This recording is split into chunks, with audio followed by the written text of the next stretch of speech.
Myself and many others are excited for the release of the Nintendo Switch 2, which is less than a week away from when this is being uploaded. Though something I've been thinking about is, what if history repeats itself?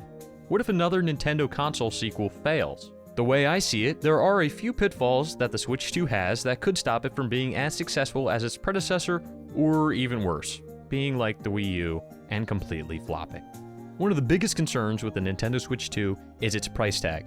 At $450, it's dangerously close to the pricing of far more powerful systems like the PS5 and Xbox Series X, which retail for just $50 more. And that's a problem because performance-wise, the Switch 2 simply can't compete with those consoles.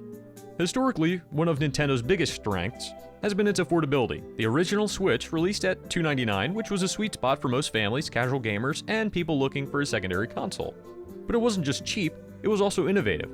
The idea of hybrid gaming, being able to dock your console at home and then take it on the go, was game-changing back in 2017. Fast forward to today, and that hybrid concept is no longer unique. Portable gaming is everywhere. Devices like the Steam Deck, ROG Ally, and the Lenovo Legion Go offer handheld PC gaming with far more horsepower than anything Nintendo is currently offering. Some even at similar price points. The Switch 2 still aims for the same portability, but that selling point just doesn't carry the same weight anymore. The Switch 2, being more expensive, less powerful, and entering a space that's now crowded with stronger alternatives, has to hurt sales a solid amount, as it will turn away a lot of people, like families and more casual gamers, from buying this new system.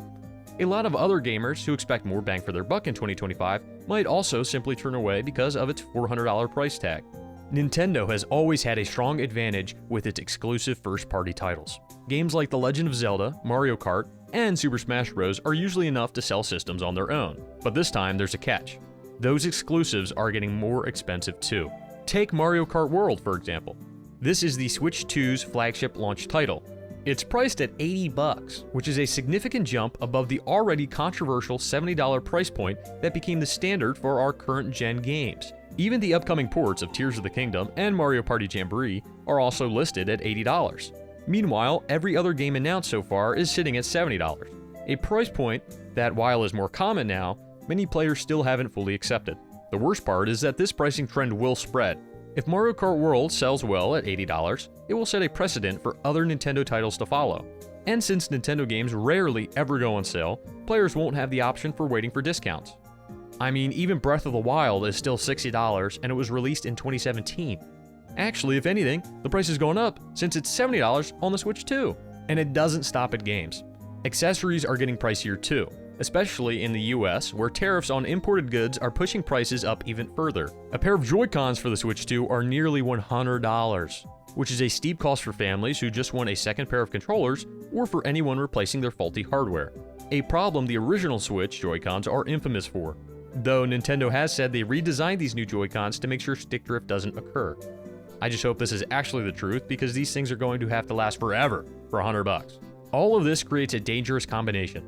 A high-priced console, expensive games, and pricey accessories.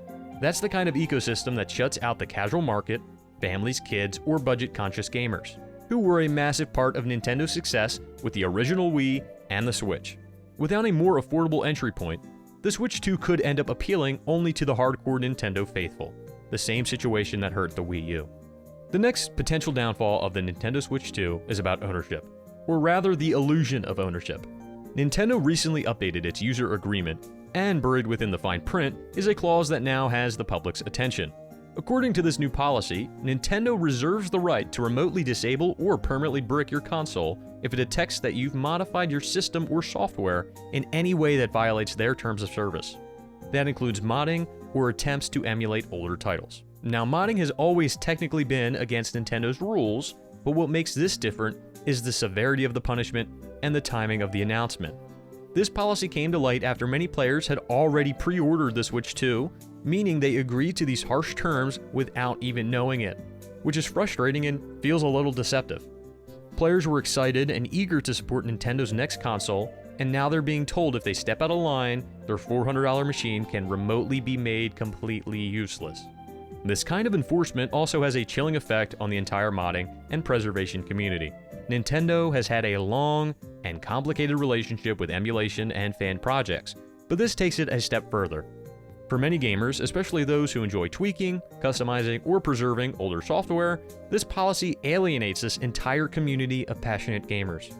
This new terms of service sends a clear message that you don't actually own your console, you're really just renting the privilege to use it under Nintendo's supervision. And unfortunately, this mentality extends beyond the system itself. While Nintendo is still producing game cartridges for the Switch 2, reports suggest that many of these physical copies will not contain the full game on the cartridge. Instead, they'll act more like a key, requiring you to download the bulk of the data from Nintendo's servers. This has two huge problems. First, it completely undermines the idea of game preservation. If servers go offline years from now, you won't be able to re-download the game even if you have the cartridge. Second, it reinforces that growing concern that we're really not buying these games, we're just renting access to them for as long as Nintendo allows. In a time where people are growing increasingly wary of digital rights management and always online dependencies, Nintendo's approach just feels out of touch. If anything, I think it will backfire in terms of sales. I could see players boycotting the system simply because they feel that the new rules can open a door to new ones in the future, further harming the gaming community. Because if a company can shut off your console or lock you out of your own games, how much do you really own? This question may unfortunately turn people away, again causing less sales. While this whole video is about why I think the Nintendo Switch 2 could fail like the Wii U did, I am genuinely excited for the Nintendo Switch 2, all of the games they've announced so far, and overall I think there's a lot to look forward to.